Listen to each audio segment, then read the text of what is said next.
How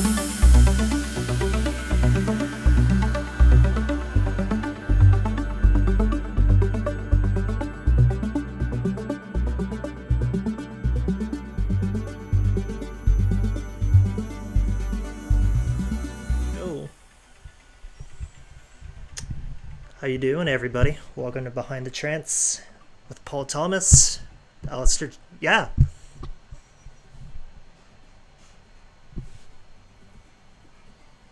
of course. How you doing, everybody? Welcome to Behind the Trance with Paul Thomas, Alistair. Yeah, fantastic. Of course.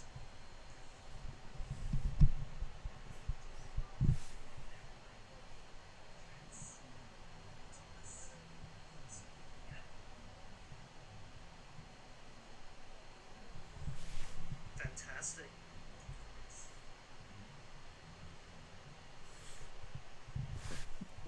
So typical UK weather.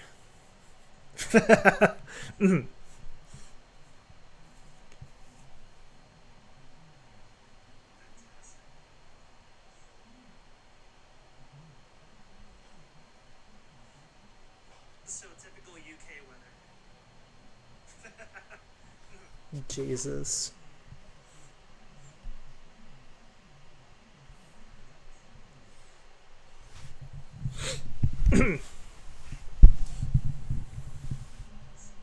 Oh God.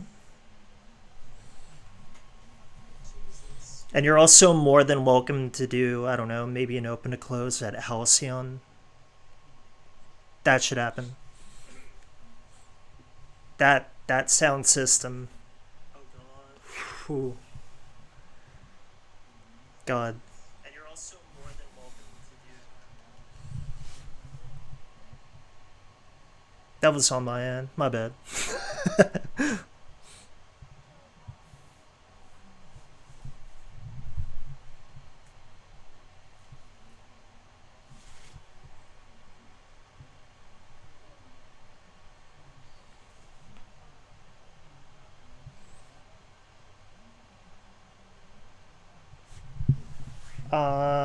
They're saying they can only hear me.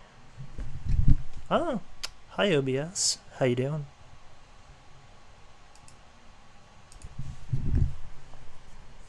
Um, hmm.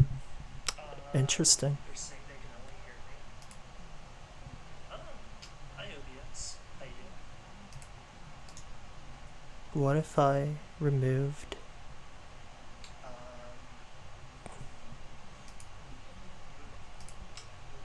Thank you for letting me know that, Greek. I can't see Twitch at all, so Should be working, hopefully.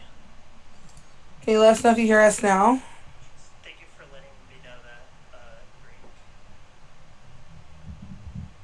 I can't see Twitch at all. So. Actually, yeah, no, I can hear everybody. Yeah, Yeah. good. All right. Okay, cool. Good. Thank you. Thank you. So let's go back to the question. So, Yes. 150th release coming on UV. So tell us Yes, what we have. So what I like to do at the every kind of 50 releases, like the milestone, I like to have a couple of our tracks remixed. And this time I've picked Apollo by Sean and D and Melody Stranger, which came out last summer, and we've had Fuenka to remix that. And then we've also had Stereo Express to remix Stan Kolev's Isna. Very, very nice. Yeah, it's kind of what I wanted to do was I wanted to give one to Frank is one of the artists that I'm really pushing at the moment. So I wanted to give one to kind of a more up and coming artist and one for a more established artist, and Stereo Express are absolutely smashing it at the moment. So, They're great. So yeah, they're really, so essentially you're following the same floor plan as the main FSOE label.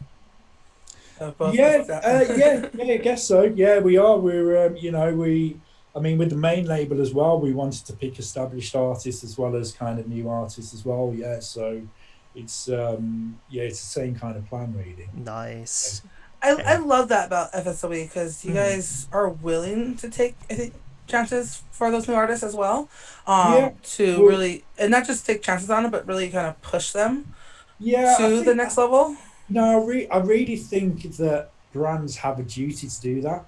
I think Mm-hmm. I think we've got the platform at FSOE to be able to give Mm-hmm. a completely new artist an actual platform, a much bigger platform than if they tried to do it on their own. And I think you've got a responsibility to bring through those new artists. We're just about to launch an EP on FSOE called the Future Sound EP. Ooh. First one's out in April, I think. Ooh. And that is literally just for new artists who haven't had any releases at all. So it's just trying to give them a spotlight on a new series to kind of give them a bit more focus. Mm-hmm. Mm-hmm. Nice. I like Yeah. it. So, did you did you expect FSOE UV to reach 150 like releases? I mean, I didn't expect it to reach so quickly. If I'm honest with you, like the plan when we first launched it, I mean, how I came about it, the whole UV thing was I bumped into Faddy backstage at a festival in India, and he told me he wanted to launch a prog label, which I thought I could just, you know, I thought I could be a part of that. Mm. So when we sat down and we discussed it, originally it was just going to be like once a month releases, and then we got absolutely inundated with music. Oh wow. So we were just like, right, we need to start putting these releases out quickly. Whew.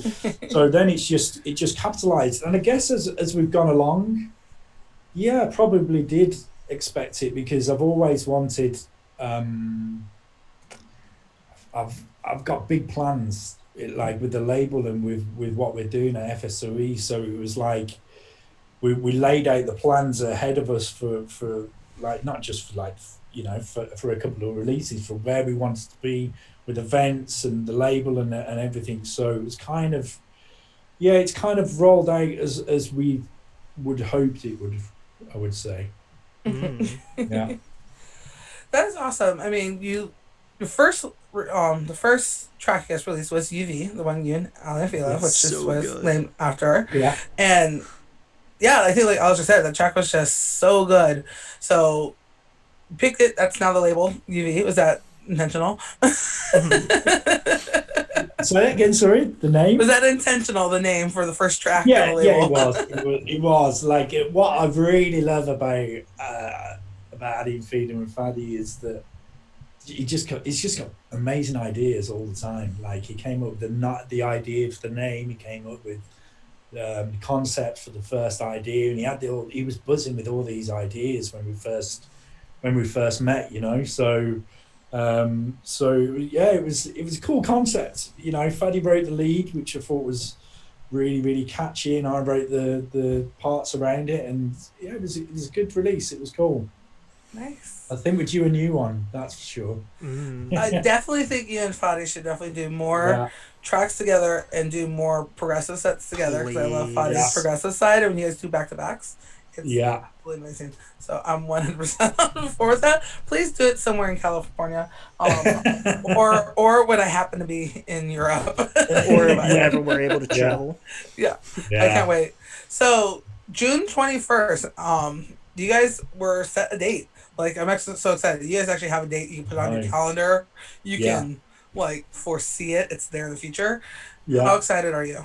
You've just literally just given me goosebumps. I'm not even lying. My hairs are standing on end.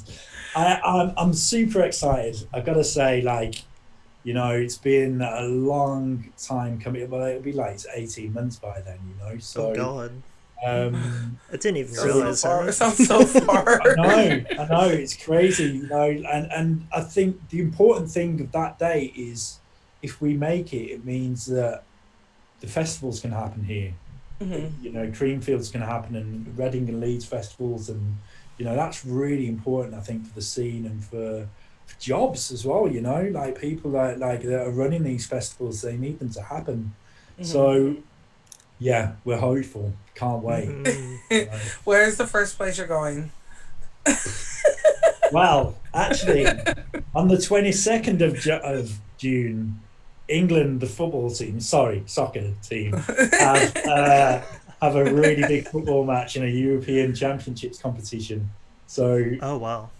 that's the first. Yeah, I know. Oh The day god. after they lift Spoken everything. like a true Brit. You are going to go see Exactly. football. I will be It's at got the to be front done. of the pub in front of the big screen with my pint in my hand.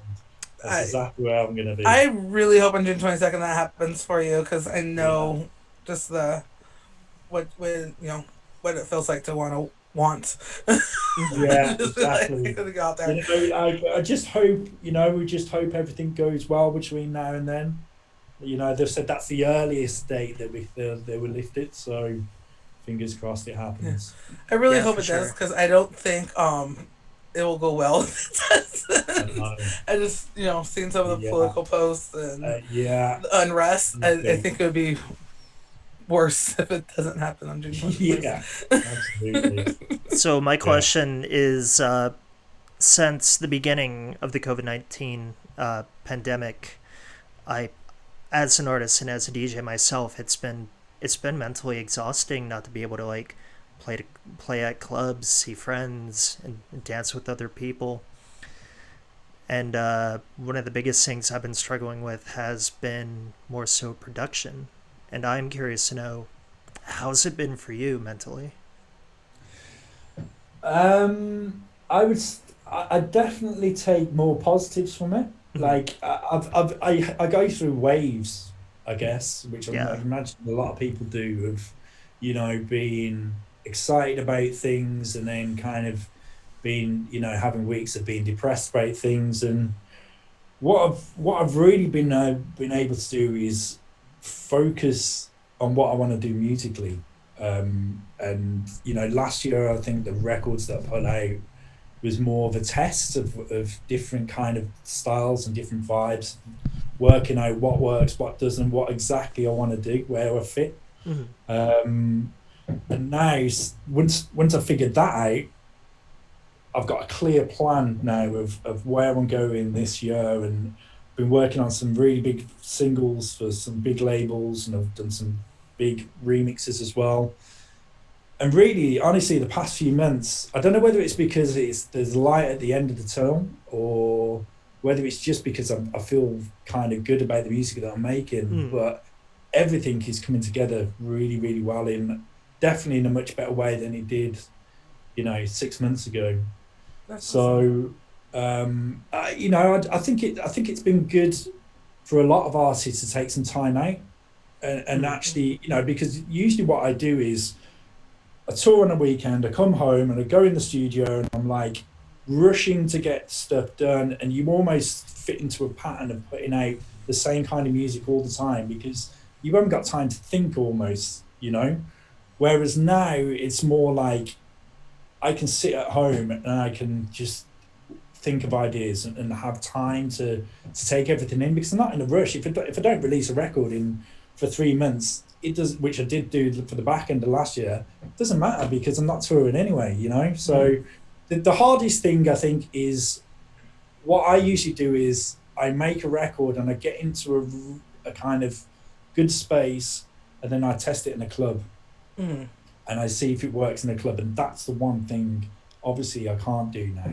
So you kind of having to trust your instinct a little bit more, I suppose, rather than trusting the people who are in front of you and their reaction. Mm. So That makes sense. Have you been sitting on records? I know, like yes, you're progressive and we love the music, but your music is dance music. It's plays in clubs. So when nobody's clubbing, all yeah, are you sitting on some music to be released I've for?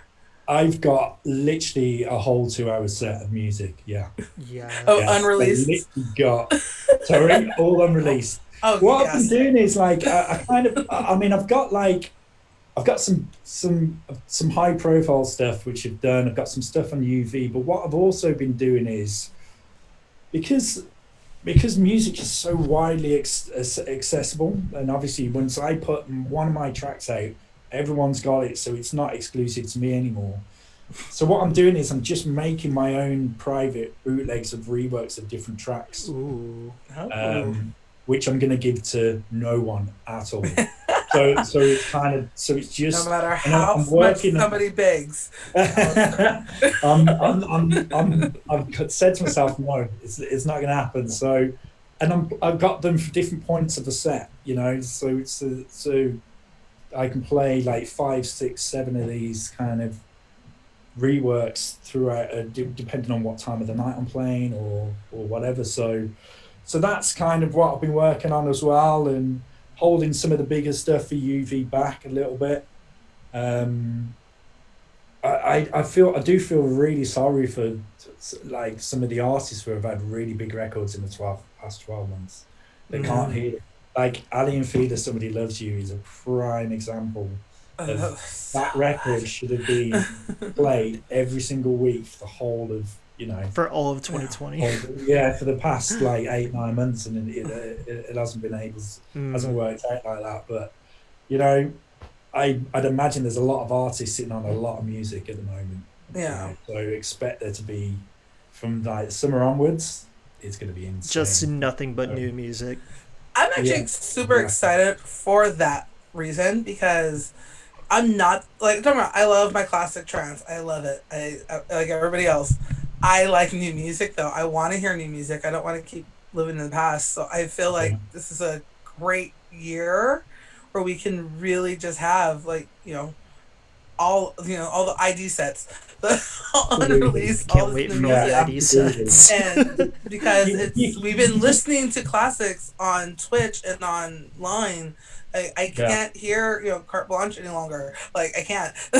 There's certain yeah. songs I I know what you need new mean. I know music. what you mean. I mean, that's the one thing like that I really think is going to be a positive is, you know, if there's not an abundance of new music coming out from every single artist in the next 12 months, then there's something wrong. It's going to be, with some of the stuff we've got coming on FSOE as well as UV is just insane. Honestly, we've got some incredible ideas, some amazing concepts, not just singles, but EPs and albums, and it's going to Oh be a man, I can't really, wait. I'm excited. I'm yeah, so it's excited going for to be a that. good year.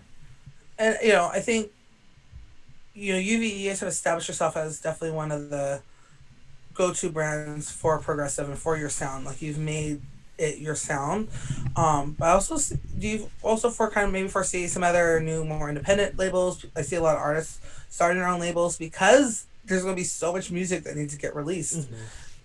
Yeah, probably. I know a couple of guys that are doing that already. I mean, we could do with doing one for UV, Yeah. almost, because there is that much music, that we're turning down.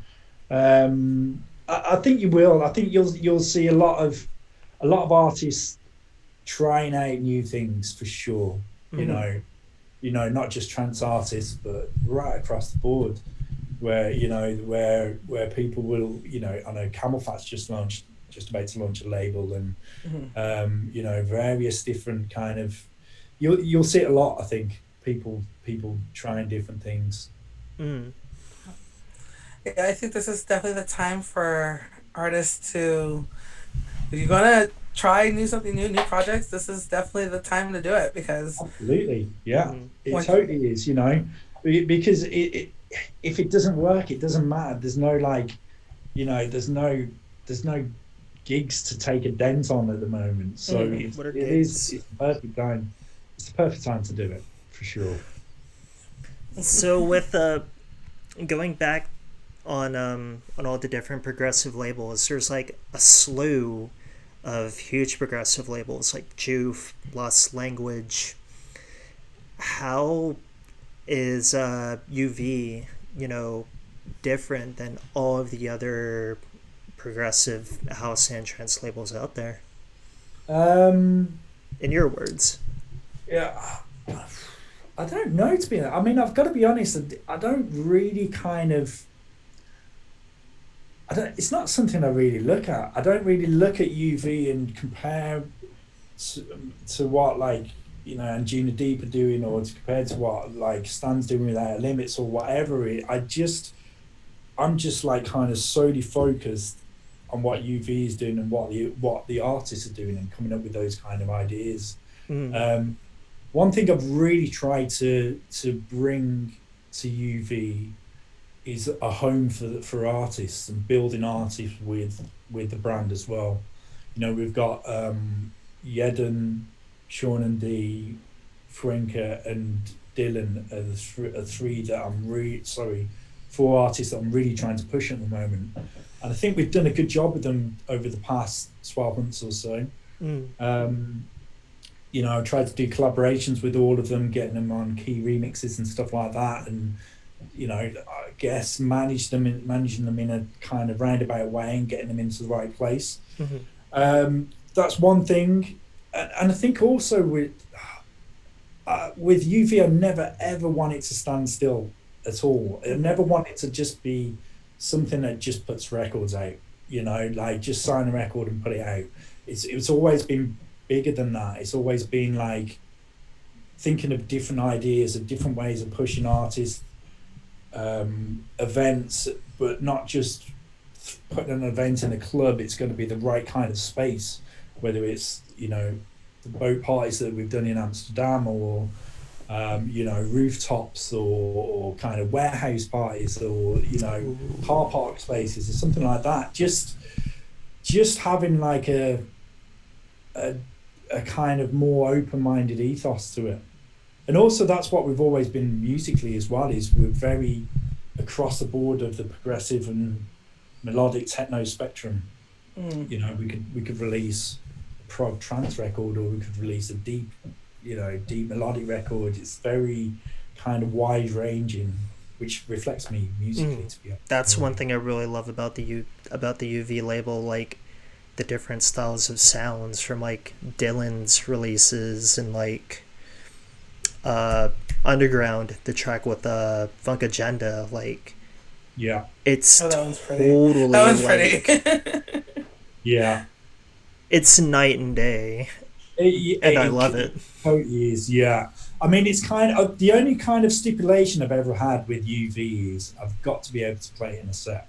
But my sets could be like, if you play in Argentina, you can play for 12 hours, and you're just playing like, super deep stuff at 118 BPM at like 9 a.m.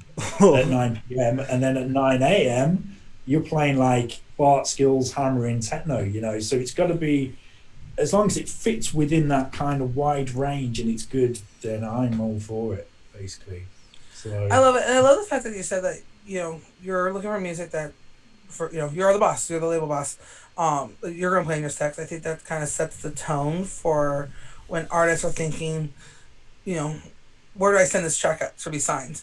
I think those are good things to think about when that, because sometimes, I have no friends who run labels and are artists and producers also, and that's always the question when you write a track of where does it go now? yeah, And I think that's something that up and coming producers really need to keep in mind, that if this is, Paul would never play this in a set. This is probably not the track to send to Paul. It is. I think when you're making the music, especially when you're a new artist, it can be very tempting to make a record to fit a label, which I've always said is the wrong thing to do.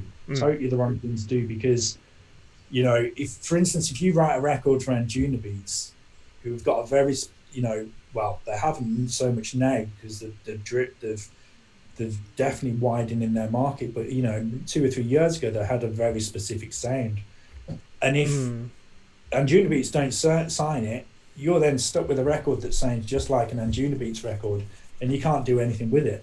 So I always say to producers is you've got to make whatever is inside you as an artist, rather than making something to kind of fit in with a certain scene or label. It doesn't work like that, because you can spot it a mile off.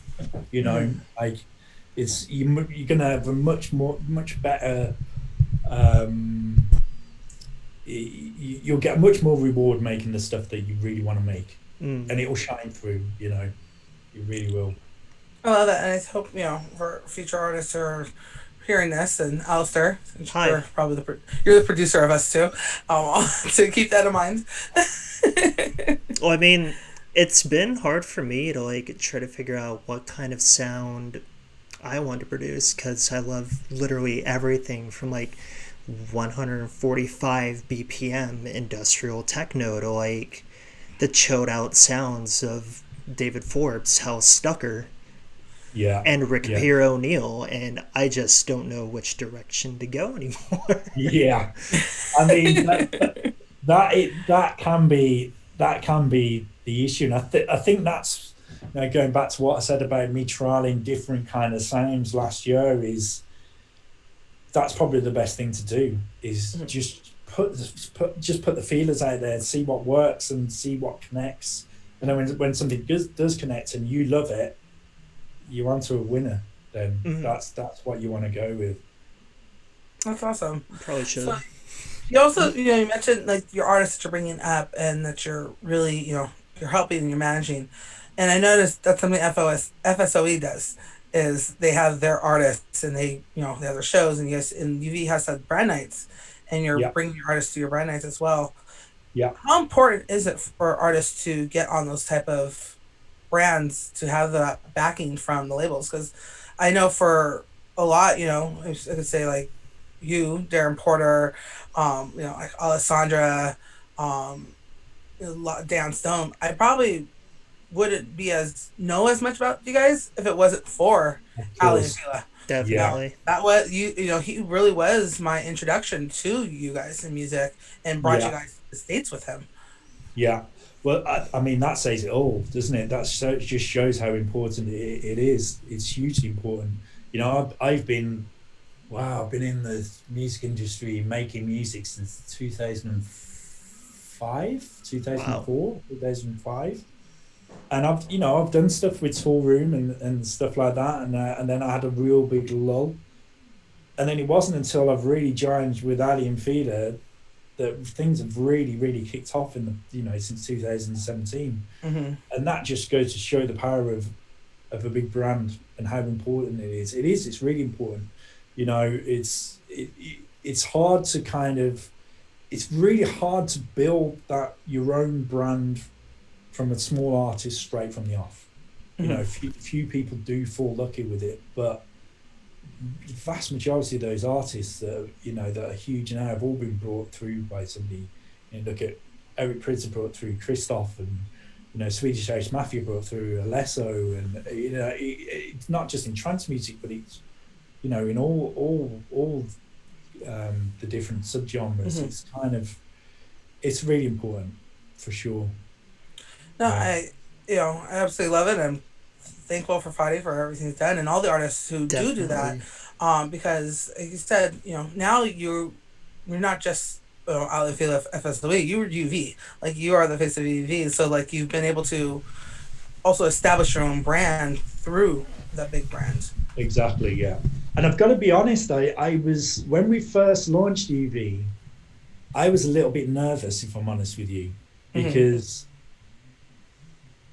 I I really didn't think trans people would take to it. I thought they would be. I thought they would be um, a little bit unhappy that we were launching something that wasn't really strictly trans, and Mm-hmm. that was a big worry for me. I didn't want to upset anyone. I didn't want to upset anybody's following, but people just took to it. People really, really, it really surprised me, like in a really positive way, that people you know how excited people have got about it. Mm.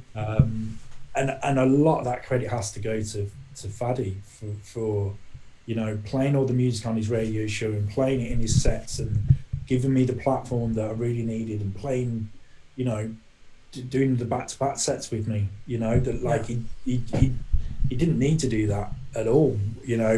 But he did, and it's worked wonders for the brand and for me. You know, Awesome.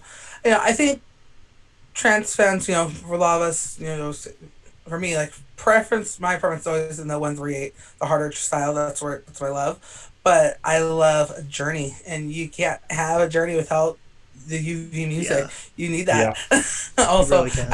I cannot do 140 for 6 hours straight. I yeah, would go mad. exactly.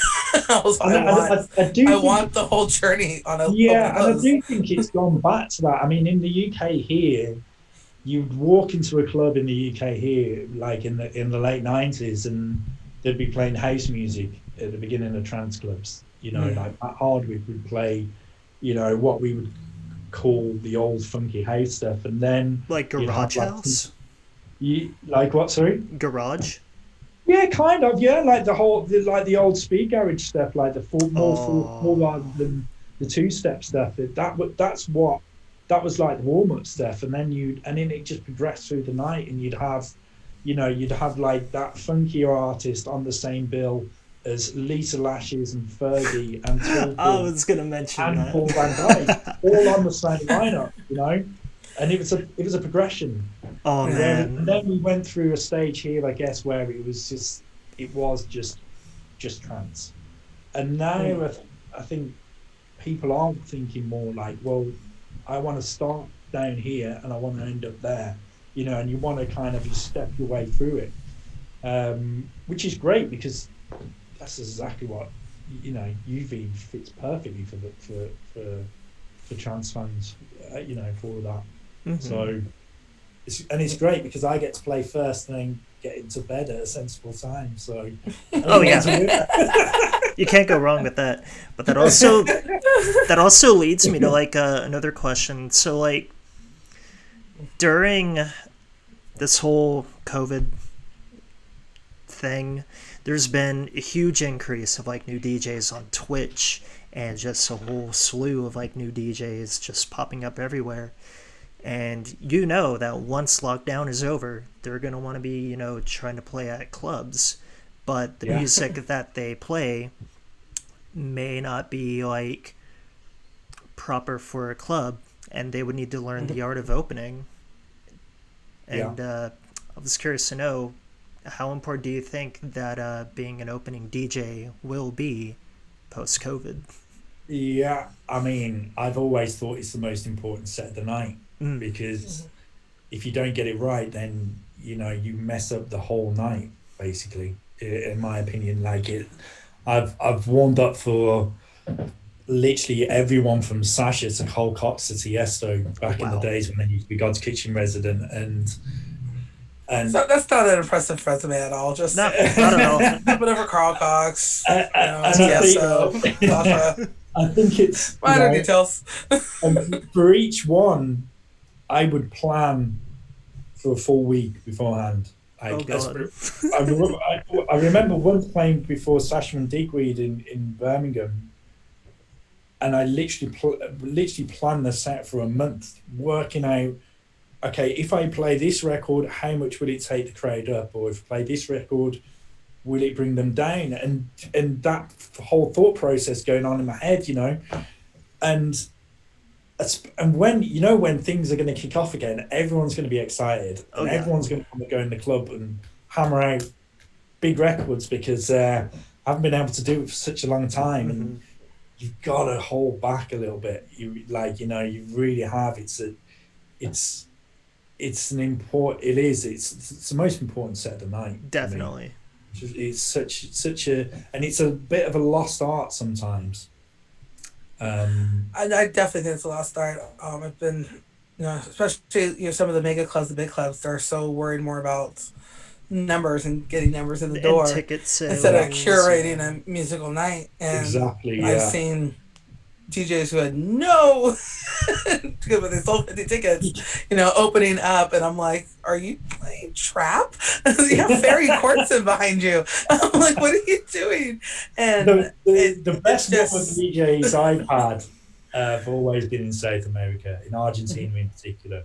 mhm. You know that because sometimes in Argentina you don't start until, even me, I wouldn't start till like 2 3 a.m. sometimes, unless you're doing an open to close. Mhm. Then you start at like So 10. so you, so you know that those DJs that are on first, they've got a hard job to keep everybody interested from like 10 till 2, Yeah. And for me to then be able to follow on from them, but they do it with absolute skill. They're Mm-hmm. they smash the warm ups there. Love it. Yeah, I could. Argentina is on my bucket list of places to Mhm. go. And you I have need to to get go. there. It is an incredible country. Yeah. Wonderful people, wonderful music, wonderful food. Oh, I love it. I love You gotta food. Yeah. go.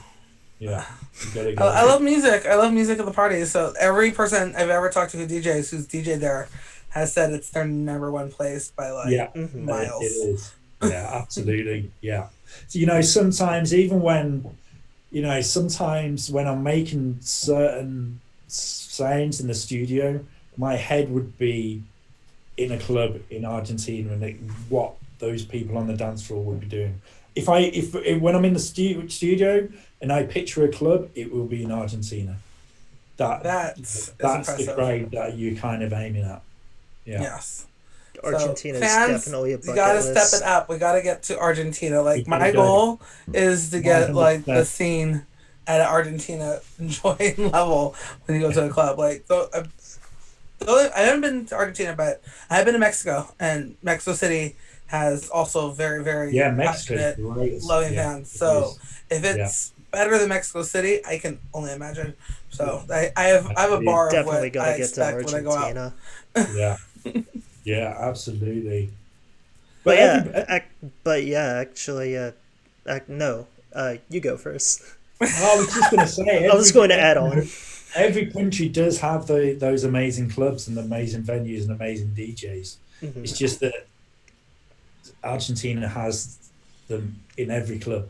Yeah. That's the difference. But there's amazing places in the states that I loved and amazing DJs as well. So it's just you know there's just something very special about Argentina. Hmm.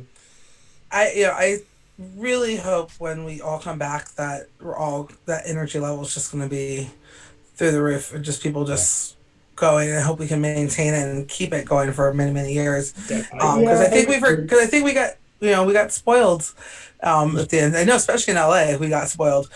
Yeah, We had everybody coming through 2 3 shows a night, I sometimes, and Oh know. just God. Yeah, you forget that this is special. So hopefully it gets yeah. back there. I think not just for like kind of the clubs and the DJs, but it's for all those people that have really like the club owners and the bar staff and the promotion teams and literally everybody needs that back. You know, to put food on the tables or to just have their lives back really. So Hmm. I do hope that when people get the chance to go out, they do actually go out and kind of support everything again. Hmm. I love God. it. But actually, yeah, hearing about your warm up stories definitely gave me flashbacks to when I had to open up for Jerome Isma at Ruby Sky. Oh Like, yeah, oh God. how is that? How is that? Because you tend to play harder if you could. Like what's your I, I yes, that was probably one of the most challenging sets I've ever played. And Yeah, that was like my second booking. wow. That was yeah, it was rough, but I guess he liked it because he walked up to me like 30 minutes before his set. He's like, "Hey, so if you want to play techno, you can. You don't have to play progressive. Just go for it. You're doing great." I'm like, He's a "Wow, thank great you." guy, Romans. He's a wonderful guy. He's one of those DJs that he's right, because he's such a talented DJ. It wouldn't matter what you played before him, he would still be able to hold the crowd Hmm. afterwards. He knows how to connect and drag them in. Is a wonderful DJ. I'm just in the middle of a new track with him actually. Really? Yeah, Ooh, Oh, we're hoping that, oh boy. that's in gonna the sound final really stages. nice. So yeah, yeah, Can't wait for that Oh, one to be I released. I really can't wait to hear that. yeah. Well, okay. So with everything that you're doing, because you do a lot, you know, you're a producer, you're a DJ, you have your own music career, you have the label, you have, you know, you're helping other artists, you're a family man. How do you have work life balance? How do you? I mean, obviously this past year you've been able to have it, but It's been a lot easier this past year, but before that, you try and juggle everything, and you do often drop stuff. Like um, I've got three kids, three boys, so trying to balance. Oh God. They live in the Midlands, I live in London, so trying to balance seeing them and seeing my girlfriend, as well as running the label and making music and touring. It's really difficult. It's a lot of late nights and early mornings and not many weekends to yourself. And I'd spend you know 1 or 2 days a week here at home in London. The rest of the time I'd be either with the kids in the Midlands or touring. So it's been a good year to reassess everything and figure out what is important, and kind of get a normal life back, I suppose, in a way. Like it's been it's that's another one of the positives that I can take from it. Don't get me wrong, I'm looking forward to touring again, but but I will I will still be weighing things up all the time of whether a show is important to take um over watching my son play football on the weekend. It's kind of things that you've got to weigh up, I think, especially being a family man as well. I think I feel it. that's I hope you know take those times too with your family and stuff, but just for your own mental health, because we know we've seen the ill effects. It's like Avicii and where you don't want Absolutely. that times don't come back, and I hope Yeah. that mental health is be talking about more and more, Oh, that you guys absolutely. are taking that more serious and weighing that option in. Yeah, I mean, it's something, mental health is something that I've really struggled with, well, maybe 4 or 5 years ago now, just before I joined up with FSOE, maybe the year before.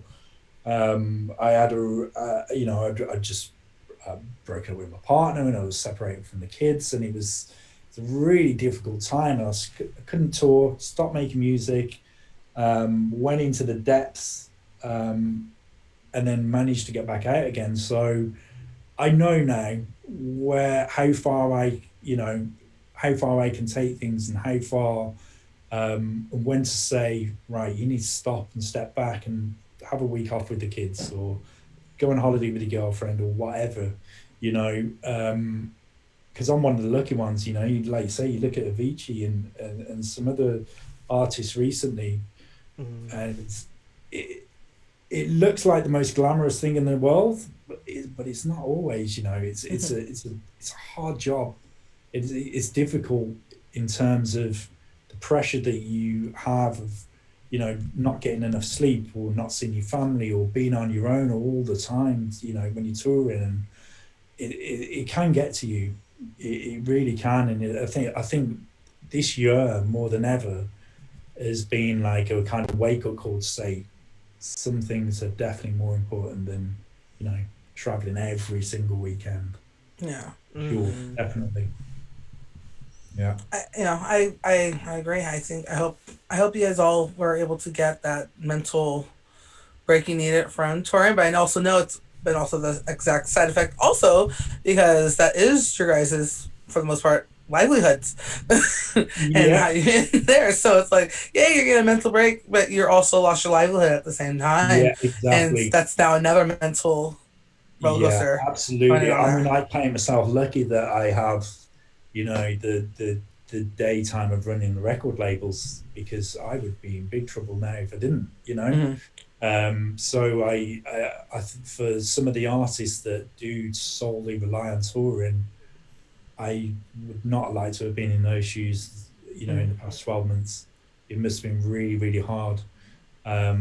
Especially in countries where you get, even here, there isn't much financial support for, if you earn over a certain amount of money for the past like 3 years. But, when you've got literally nothing coming in, it must be such a stress, you know. Mm-hmm. Yeah. It's kind of that's another reason why it'd be great to get everything opened up as quickly as possible. Sure. And hopefully June 21st, that's the date. We're gonna I keep hope saying it. so. We're gonna Fingers manifest it, and we're gonna make it happen. crossed. Yeah, absolutely. Yeah. Alistair, you want to ask that question now? Yeah. So even while you were touring, you mentioned that you had three boys. Yeah. I can only imagine that that you would spend a lot of time after your gigs to talk to them and catch up with them and ask them how they're doing. Was that difficult at all? Yeah, I mean, yeah, it is very difficult. I guess the only thing that's on my side, I guess, is I've always toured since I've had them, so it's kind of normal, I Wow. suppose, in a way. Yeah. So it's Ooh. kind of, they've always known me to not be here on like kind of New Year's Eve or not be here on birthdays or whatever. Um, but it is really difficult, if it wasn't for FaceTime or back in the day Skype, God, it would have God, remember been, Skype? yeah, it would have been a disaster. I'm not sure whether I could have done it. Um, but my eldest is 14 now, and he's getting to the point where he's like, I want to start coming away. I want to start coming to shows and stuff like that. And like, Oh wow. we got a few years to go Got a yet. little raver. Got the little But raver in it them. kind of drives me to DJ just a little bit longer than I planned, so they can see what it's all about and come on a couple of trips with me and have a bit of fun. That's So awesome. Have you been yeah, able to take them on any shows in the past? Were you able to? no, I haven't yet. I where did I? No, I haven't. I haven't taken them to anything. I plan to take my eldest to Thailand, to Ooh. where we could have got him to one of the shows, but it didn't end up happening. But um, I'm a little bit apprehensive at the minute. If I'm totally honest, with taking them there, I'm not. I don't feel like it's the right kind of environment. Mm-hmm. So it just at this moment, but the oldest one, man, he's nearly as tall as me now. So he's You'll getting to fit the in. point where he's almost there. He's almost Dad, that's right. You keep DJing, Dad. I'm gonna go talk to these there. girls. Yeah, exactly. Yeah. God. Yeah. At I that live age. here in London, and I'm just about to move from this place where I am at the minute to a house. So they've all got a bedroom there. And I just know that in a couple of years, my eldest can be like, can invite my mates down. So, and have a few nights out on the town in London. I just know that's coming soon. So, well, that's good. Mm-hmm. You're gonna see Yeah, him a lot. yeah. He's gonna be your It'd be my your little store continuous, manager. yeah, your little tour manager, your consistent plus one. Yeah. Wow. Hmm. That'll be fun. You're excited as your tour manager. That would be Um, pretty crazy. I think it would be. Talking about social media and Skype and everything. You're pretty active on it, even just on your own personal page and with everything going on. And Yeah. not all artists are as active as you. Why? Why do you engage with talking and just Um, pushing? I don't know really. I like to. I do think people want to know what kind of person they're kind of buying into, who they're supporting and stuff like that. I think it's important to know, who an artist is or what they're about. I kind of, years ago, showing my age, but when I was putting it, there was no internet, and you couldn't, I was a huge Sasha fan. Still am. I adore him. I think he's wonderful. Um, but there was no way of like kind of finding out who Sasha was, which kind of adds to the mystery of him, I suppose, in a way. But any DJ, there was no way of kind of contacting them or looking them up and seeing what kind of person they are. or anything like that. So it's kind of nice, I think, for people to kind of get that kind of perspective on people. Um, Sometimes I'll probably post stuff that I shouldn't. Well, I probably don't so much nowadays. I used to get very political, sometimes, and I remember my girlfriend reining me in once and saying, "You can't post stuff like that. Oh, You can't be posting stuff like that." So I kind of put a lid on it a lot of the times and kind of shut down Facebook rather than letting my fingers type. mhm.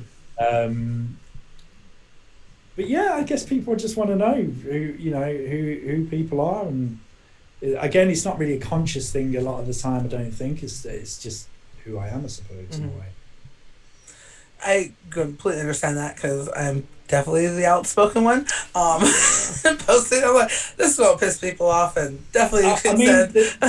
there are a few things where I believe, it's just my belief, and everybody's got their own way of thinking about this, and that's completely fine. But I believe sometimes people who have got a certain kind of certain position do have a responsibility to tell people what is going on in the world and tell people what is right and what is not. Yeah. That is that I like Camel Fat, for instance, are very kind of political on Twitter. Yeah, they're very vocal on Twitter. Yeah, they are, and I don't know whether it's because I do sit on the left of politics, although I do respect the rights at the same time. But I do sit on the left of politics, so I don't know whether it's because I sit on the left and agree with what Camel Fat is saying, that I think it's a very good idea that they do it. But I don't know. I just think that if you know something is wrong, for instance, the whole George Floyd thing that happened a few months ago, I think you've got a responsibility to turn around and say this is not cool. But every artist is different, every brand is different, and I respect that. But sometimes you just got to open your mouth and say this is not acceptable.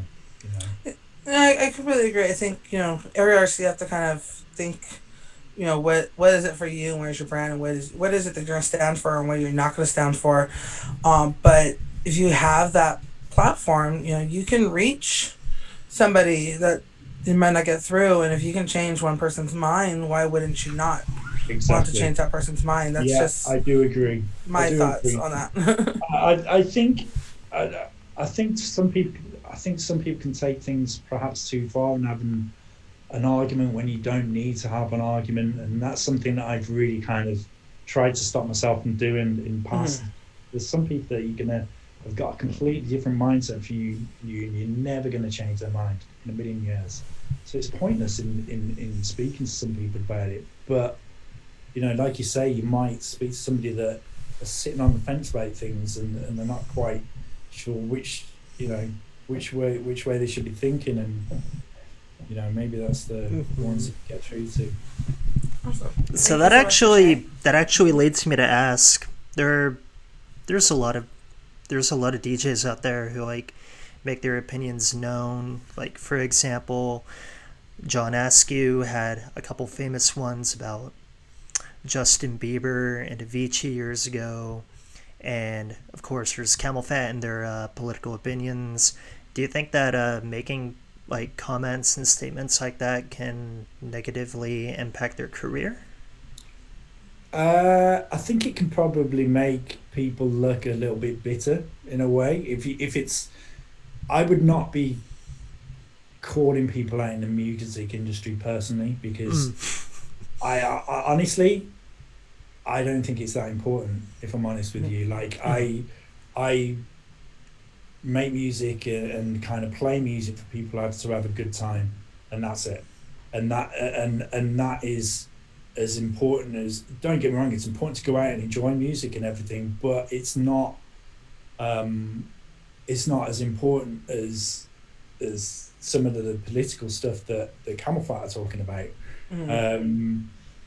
So if in terms of kind of what other artists are doing, I had an interview recently, and where we were talking about like kind of Tiesto and him like leaving Trance and what he's making now, and I'm just like, I don't care. It really doesn't bother me that whether a DJ is making a different style of music to what they're kind of known for. It's whatever they want to do is fine, you know. So I think you gotta.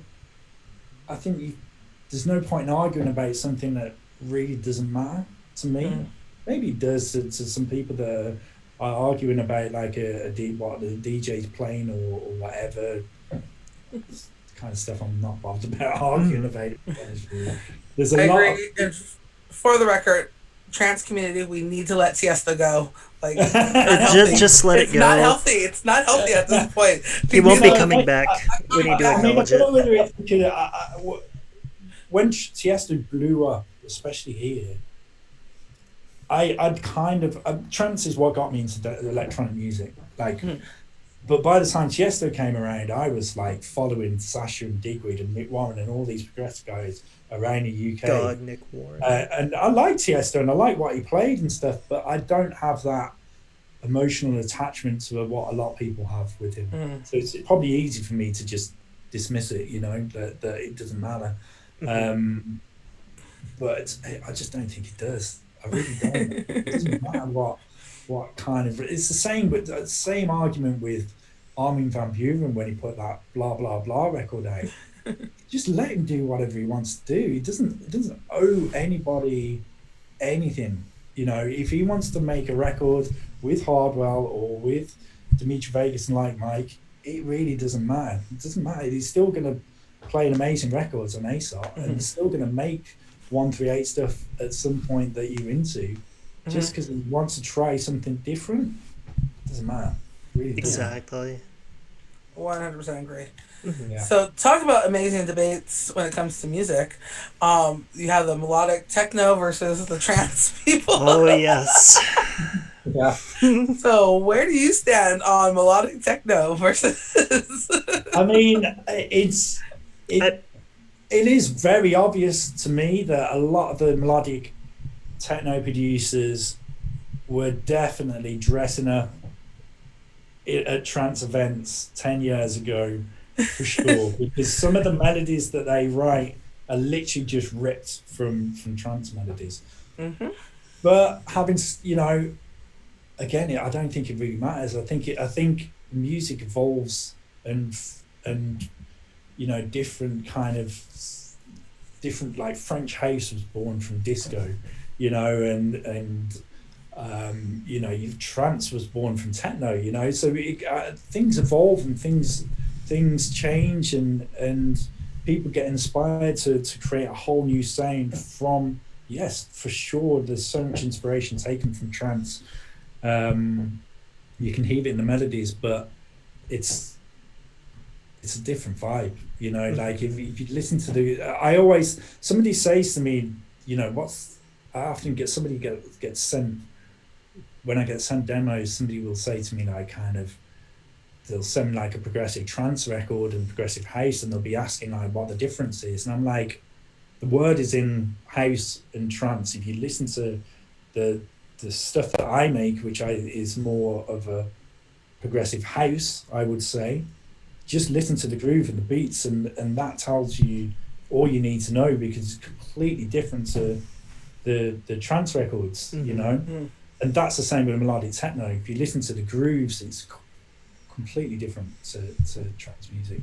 But for sure, the melodies are stolen half the time from trance records, for sure. We had to get the controversial question in there. I feel like we should bring Thrill Seekers into this. We have to bring Steve into this. He can do his demo again. I totally get where they're coming from, for sure. I do totally get it. Well, especially when I've seen their, you know, especially some of the older trance guys, it's their melodies that were ripped off. Yeah, I mean, yeah, there is that as well. As I guess that's when you're probably kind of gets on their nerves more. But I'm still of the mindset where it doesn't really matter, you know, whether I mean, like I don't like pigeonholes anyway. The best of times, like I if I'm playing 12 hours set or 6 hours set or whatever, I'm going to play literally everything. So it doesn't matter to me whether people call it melodic techno or trance or progressive or deep house. It's all stuff that I'm into anyway.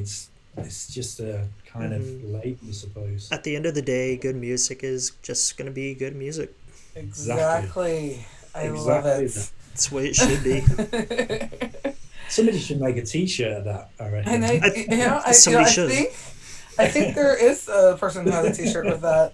You might know him. Oh, Giuseppe, I think. Bald. He's bald. God. Lives in Egypt. Might be your boss. Yeah, exactly. No, God. but no, thank you so much. And I can't believe we are already at an hour. That went by Wow. super It fast. did. So, to wrap up, I'll ask one last question for my end. Maybe I'll start with another one. So I do. pre-pandemic, we have all taken things for granted in the past. What is something you will never take for granted again? Uh, Two things I would say. One is traveling. There was times where I'd just be like fed up of going away, every weekend, and now I'm just like, I'm desperate to get, to kind of get away and scenery. And the Hmm. second is home life. Mhm. It's two completely different parallels, I guess. Two completely different,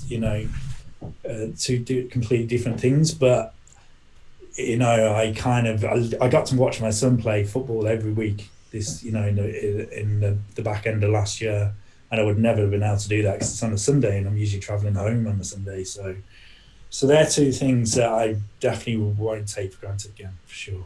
Hmm. Yeah. Awesome. Yes, I know. My suitcase is looking at me daily, just crying. So Well, stopping with my hey, suitcase into use. It's going into use tomorrow. So my suitcase is still happy right now. Like it might be as excited as me. Well, look. So the Christmas 2019, my kid brother, he's 13 years younger than me, buys me a brand new travel case suitcase. 'Cause my one ripped on a trip to Dublin, and so he buys me this brand new suitcase. I'm like, yay! Like he spent really good money. It's like one of those really good ones, and haven't been able to use it at all. So it's Oh, just been sitting really? in my closet. It's been staring at me like, why was I bought if I'm never going to be used? So like I'm putting it to use. I took a picture of it, sent it to my brother. He's happy. Brilliant. hmm. Amazing. God, so That's jealous how pretty you're good. going away. I'm just like really salty about that. I will FaceTime you, Alistair. And That's even that will, worse. no, no, no. No, that will do more damage than good.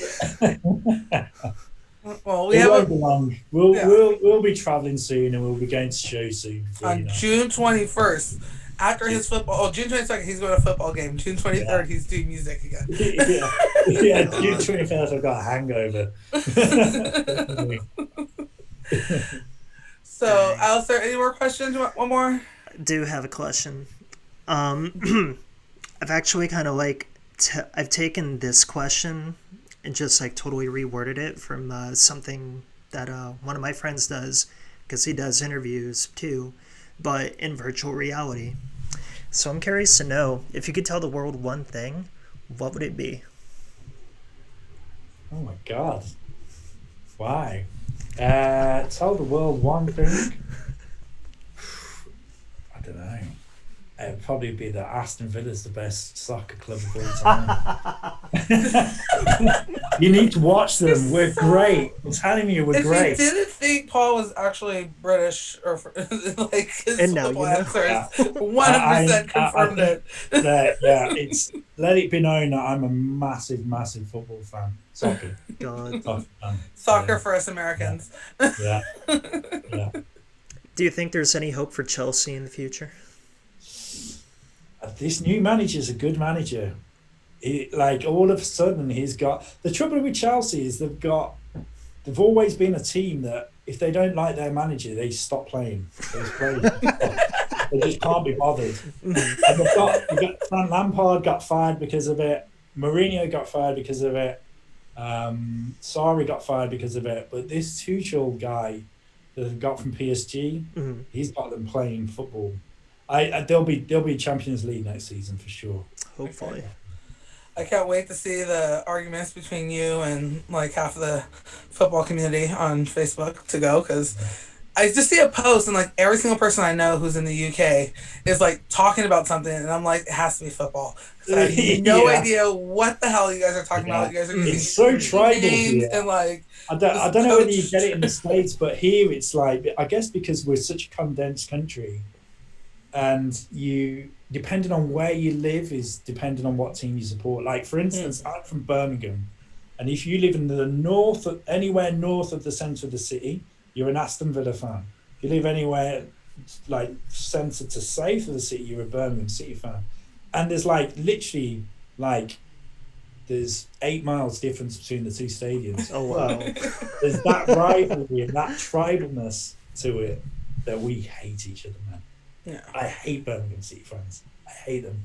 So there's that I don't think you get that kind of thing in the States, because it's so, obviously it's so kind of wide, and there's so many, like, you don't get that kind of closeness of the tribalness that you get here. Uh, We have some sports, so we have like we did our have base. that. Well, baseball has a couple, like the Los Angeles Dodgers and the San Francisco Giants. Like, even Okay. though we're not that close, but they used to be close. They both used to be in New York back in the 50s. Oh, So they were really? super super close. So that rivalry's been And then there centuries old. was the Oakland Raiders and the Yes. 49ers, and they were Yeah, they like were the same. literally 20 minutes away from each other. Really? And then Yeah. you had teams like, the Um, Clippers and the Lakers who share a stadium. oh, really? They Mhm. share. And Yeah. you've also got you've got the Jets, haven't you? You got in the American football, the The New New York York Jets. Jets, yeah. Yeah. And they have Yeah, the New and York Giants, and then you yeah, you've have. got that kind of rivalry, I suppose, as So well. there's some. I just Yeah, you guys are a lot more passionate than I think even our most passionate football ones yeah, for our American football, which is probably yeah, our biggest sport in Yeah, the the states. So UK football fans, I love them. I love the arguments that I see. oh, I especially love like the ones between like Northern Ireland and God, and just Southern. anywhere. Yeah, the Republic of Ireland. yeah. Yeah, it can get brutal. I've I fallen love out with it. people. I've fallen out with people big time over football. Mhm. I'm telling you, I have. You're like, I don't care where you stand on politics, but your football team will make or break Yeah, our friendship. exactly. Yeah, yeah, God. exactly. But though, I can say though, I was there for during World Cup when England was doing really well, Yeah, and the Oh first man. time really seeing a game, I was able to go see one of their games where the guy scored like 6 goals, in a pub in London, and it oh, was a totally different perspective yeah, of the game for me, and I was like, this is actually fun now. Like, I don't know if I yeah. can do this back in the States, but at That least out in the when UK, when the I'm a tournaments fan. are on here in the UK, when the tournaments are on, the country just goes wild. The flags are in the garden and the windows, and everyone's in the pubs wearing their shirts. And that's what's going on the 22nd of June. Oh That's why God. Nice. everyone's really excited here. The next time you come to the UK, I'm going to take you to an Aston Villa game. Yes, going to And Oh, I Birmingham. You would love gotta that. check yeah, that one out. Check it out. Check and it we're out going to right now go on and my you can list. experience the atmosphere. Yeah, All right, it's I'm great. so glad we have this recorded because now this is gonna be Good, our it's on I've got record. it. We're coming. Awesome. Yeah. Oh man. So Yeah. thank you so much, Paul. You're Absolutely a welcome. pleasure. Just talking about everything. Just You're everything we've always welcome. talked about. You're always Hmm. amazing, and the UV label is absolutely fantastic. You have your finger on the pulse Thank you very for much. that entire Hmm. spectrum. So thank you. We Cool. really do appreciate it. Thank you very much. And Cool. one final question from me: is there a release date that you can mention for the 150th release? Yeah, so we have the first part is this Friday, 26th, and then the second part, which is Apollo, and then the second one, which is the Stereo Express one, is next Friday, the 5th of March. And then we have a Nice. compilation coming out on the 15th, which is like kind of UV 150, which is mixed by me, which is just a collection of all of our best releases and stuff. So, yeah. Nice. Awesome. Good. Really looking Should be forward to good. that. As Cool. well as you can go to I wrote a little article for the 150th release on my Jesse DMs. I'll put it in the chat for those who want to read it, get you a little more information on it, because it's so awesome. God. So, thank you again, Paul. Thank you, guys. Yeah, Great Thank you, very everyone, much, for Paul. joining And I us. hope we can actually see each other in person soon. Yes. Happy we'd love birthday that. for Sunday. Have a Yes. great Happy trip. Yes. birthday. I'll All be right. 30. I'll be 38. Because, you know. 38. Yeah. Wow. Yes. All right. For sure. Cheers, guys. Lovely to speak See- to you. Bye. Thank you. See you Thank you later. again, Paul. See you Thank guys you. next week. See you all next week. Meta and Glide. Oh, yeah. Meta and Glide next Don't week. want to miss it. Same time, 1 o'clock.